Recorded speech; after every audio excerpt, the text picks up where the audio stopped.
Hello guys! Panibagong araw na naman dito sa Canada. Tara, samahan niyo ako magluto ng merienda. At syempre, habang nagluluto, tayo naman ay magkwentuhan. Kung ano nga ba ang buhay namin dito sa Canada. Itong araw na to, pang third week na namin. At nagpapasalamat kami sa Panginoon pagkat second week pa lang namin may work na agad si Papsi. Mahirap nga talaga sa simula dito sa Canada.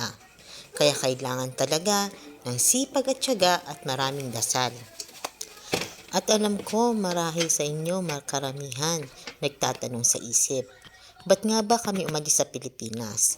Kahit na may maayos na kaming pamumuhay doon. At piniling mangamuhan dito sa Canada.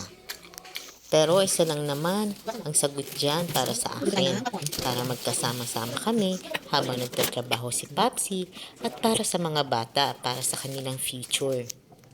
Kahit na alam ko magsisimula kami ulit sa zero, mas pinili pa rin naming subukan ang buhay, Canada.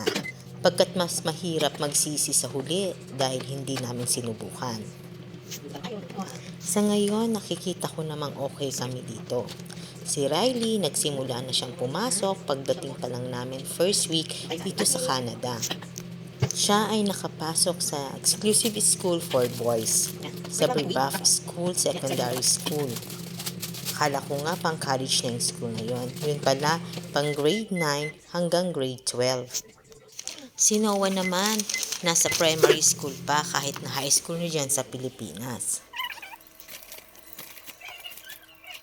Nakikita ko sa kanila, masaya sila pagkat di nila ramdam ang pressure sa school at nag-i-enjoy sila sa mga activities. At ako naman, dahil hindi pa nagsisimula ang klase, nakatutok ako sa pagiging housewife.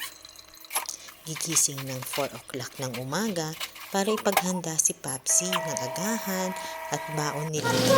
What? It's popping? Siya ng 5:30. What's popping? The popcorn? Siya papuntang buwan ng 1 hour. Wow, you're so excited. What are you holding? Wow, what's that? A ribisco. Are you hungry? Don't go near. Ito nga, There's a kid habang sneaking. kami naghahantay ng merienda, napaghandaan ko ang mga bata. Dahil sabi ko, dahil sa kumain kami sa labas, nag-take out na lang sila atin ng burger. At ako naman, nag-prepare ng mga merienda. Andyan yung potato pancake, andyan yung chicken nuggets, andyan yung popcorn, at syempre, ang ating pancake. Dito sa Canada, tuturuan kang mag-budget. Dahil nga, sobrang mahal din ng bilihin. Kaya dapat buti na lang marunong ako magluto, marunong si ate magluto. Kung hindi, baka panay-orderin namin sa labas ng pagkain at merienda ng mga bata. Alam nyo naman, di ba, ang aking mag-aama, mahilig sa pagkain. Pero buti na lang talaga, natuto akong magluto. Dahil kung hindi ako marunong, malamang panay kami gastos. Lalo na nakakasawa din ang mga magulang na lutong Pinoy. Mabalik nga tayo dito sa buhay namin sa Canada. Sa totoo lang, unang buwan pa lang namin. Pero alam ko, mairaraos namin. We're waiting for them dahil hindi sila na burgers, Hindi ha? naman niya kami You like that? dito kung You want it? papagayaan lang niya What's that? kami. Pero Popcorn. This one? nakaka-inspired talaga yung Nuggets. mga napakasipag na Pancake, mga potato kapwa pancake. nating Pinoy. And this one is the Sabi ko, vegetable. kung sila Wow, pinagpapala, someone's getting some ano popcorn pa na. They're kami hungry. hindi niya Papa, pagpapala. gutom ka na? Hindi He's pagpapalain watching niya Netflix. din kami. Tayo sa work ni Papsi. Ang Gutom ka na? work ni Papsi, nakikita nyo, naka-day off niya yan. Kasi ang work lang niya is Monday to Thursday. He's still looking for a second job kasi nga sabi niya, sayang ang pera. Pero sabi ko naman, kahit one full-time job lang, as long as nakakapagpahinga siya. Kasi dahil nga, hindi lang dapat hindi mag-rest. Kaya nga kami nagpunta dito para hindi mag-work ng mag-work.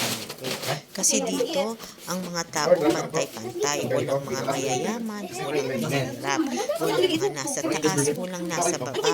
Kaya napakasarap mamuhay dito dahil walang discrimination. Kaya habang nandito kami sa Canada, patuloy kaming lalaban at mag-i-enjoy. Lalaban sa buhay, magmananalangin, magsisipag at tiyaga upang maabot ang mga pangarap. Upang sa aming pag-uwi, dala-dala namin ang buhay ng isang Pilipino.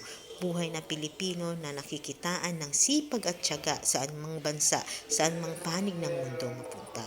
Salamat sa kanyang panonood sa ating video. Until our next video. Bye-bye!